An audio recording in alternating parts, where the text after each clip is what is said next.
Listening to the deliberations of all these 14 panelists, I was just wondering and going through the profiles of the panelists. I find an interesting diversity in them. Adram Nayak, Sadhana Shankar, and Savita Srivastav, they come from a civil services. Then Era Natarasan, Dr. Bernali Chetali, and Dr. Ravi Koparapu, and the Zaidi and Lucy. These are from education field.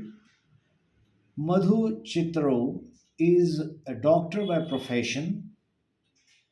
Smita Potnis and Shweta Taneja are from the literary background. Seema Kulkarni is a social worker. Ashish Mahabar is an astronomer and a data scientist. Nilesh Malwankar is in the big data testing. So I think the diversity in a writer's profession, it enriches the quality of science fiction genre and doesn't allow the monoculture to take place. I'm thrilled listening to the experiments in science fiction story writing from these experts. As we understand from this discussion is the settings of the science fiction are often contrary to those of consensus reality. Like, say, for example, a science fiction writer is creating a setting like a space related setting or the outer space in the world or the space flights or the subterranean earth. The second setting can be characters that include aliens, mutants, the androids, humanoid, robots, and other types of characters arising from the future human evolution. Next can be the futuristic or the plausible technologies such as ray guns, then the teleportation machines, and the humanoid computers.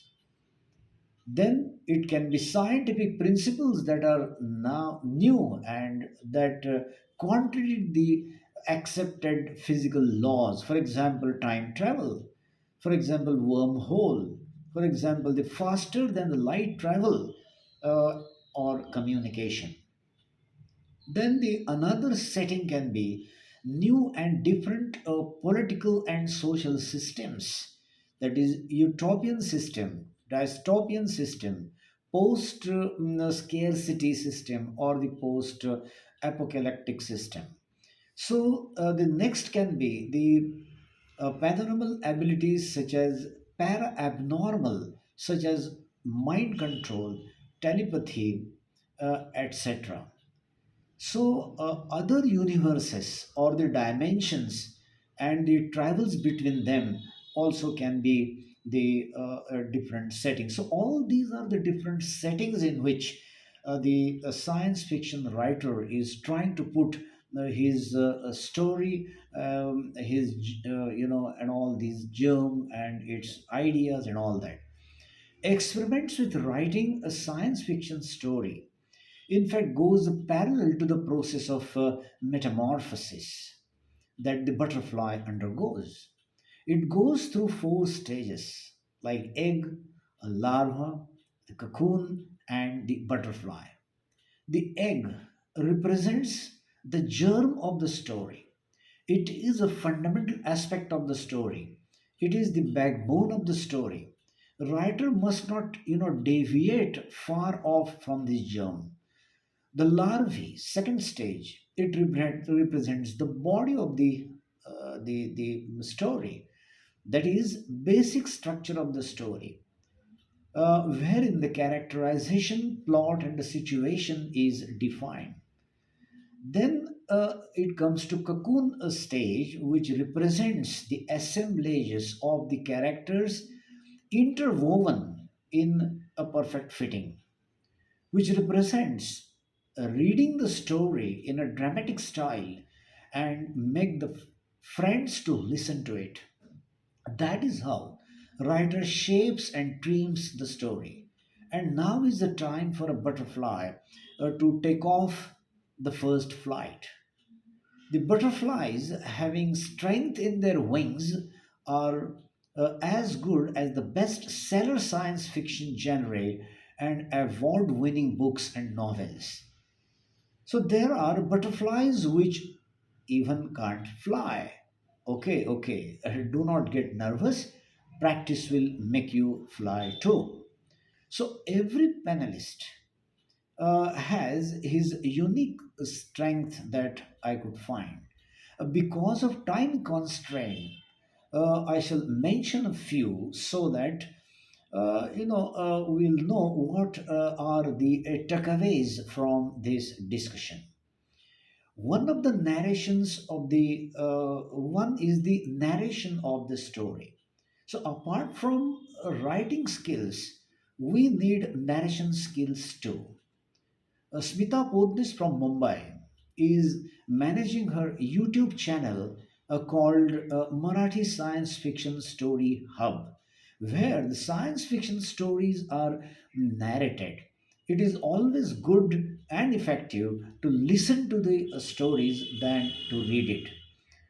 The second aspect that I found is making short films and drama plays. Uh, and here we see that the Era Natarasan has his stories, Aisha and Madhi, made into the story films. I think we should concentrate on that, and many such science fiction stories should be, should come in the form of a short film. The next point is the translation. A translation is a very important aspect without which cross culturing is impossible. Dr. Madhu and many other writers, their stories are translated in other languages, and that is fine.